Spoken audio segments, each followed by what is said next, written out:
We started the Lifebox campaign out of work that I had done that started with the World Health Organization, trying to understand how we reduce deaths in surgery on a global basis.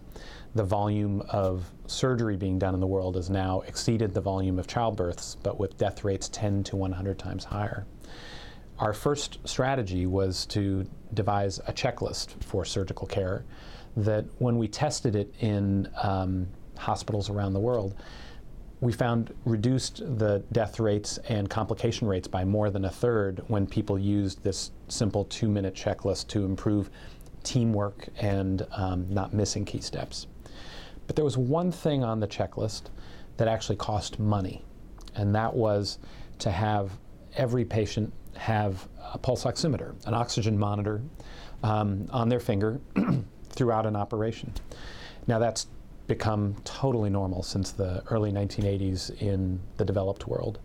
But out of work we did in that program, we found that there were more than 77,000 operating rooms in middle-income and low-income countries, roughly about half, that did not use any oxygen monitoring.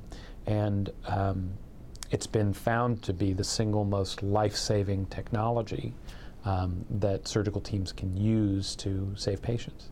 We then started the charity Lifebox out of an effort to help achieve safer surgery around the world by trying to make sure that we had the checklist moving into operating rooms, but also have the Lifebox, as we called it, a pulse oximeter in every operating room where surgery is being done. Part of the concept was that there aren't oxygen monitors routinely sold in other countries, and when low-income countries try to get this basic piece of equipment, they're paying $2,000 and up for an operating room grade oximeter.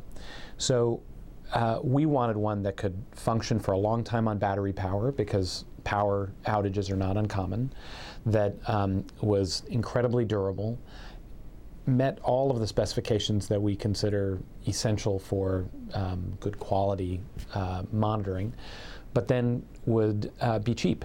And we made a kind of experiment. We banded together low-income hospitals and then said we would guarantee that these hospitals would we would buy oxygen monitors for these hospitals.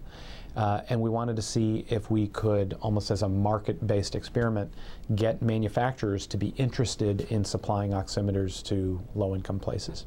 In the end, 8 manufacturers bid.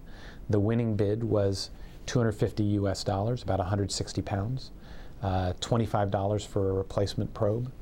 And in the last year, we've been able to distribute now more than 1,000 oximeters with partnerships with organizations like Smile Train to bring them into low-income operating rooms.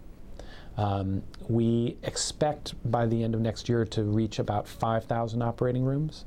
We believe we can ramp up over the next 5 to 10 years to be able to close that gap. Now there's a further component to it. Can we close the knowledge gap? In places like Latin America, Eastern Europe, we have well-trained clinicians who simply don't have the resources, and just getting them the equipment is demonstrably making a substantial difference. In some environments, like sub-Saharan Africa, parts of Asia, you have anesthetic officers who aren't as well skilled in the safety measures that we would use in operating rooms, including knowing what to do when the oxygen monitor shows a low level. And so we've been deploying training as well. We trained the majority of anesthetic officers in Uganda this past year in how to use the monitor, and then we're having follow-up with them 6 months later. So that process of teaching the skills we think will take longer. That'll take a decade or so. But it's broken the problem down into an achievable set of tasks that we're marching our way through if we have the resources to be able to make it possible. The biggest reason that we'd love people to donate is that it can make a difference with a relatively small amount of money. 160 pounds can put an oxygen monitor into an operating room that doesn't have them and it can reduce the risk for thousands of patients. You can save lives with this.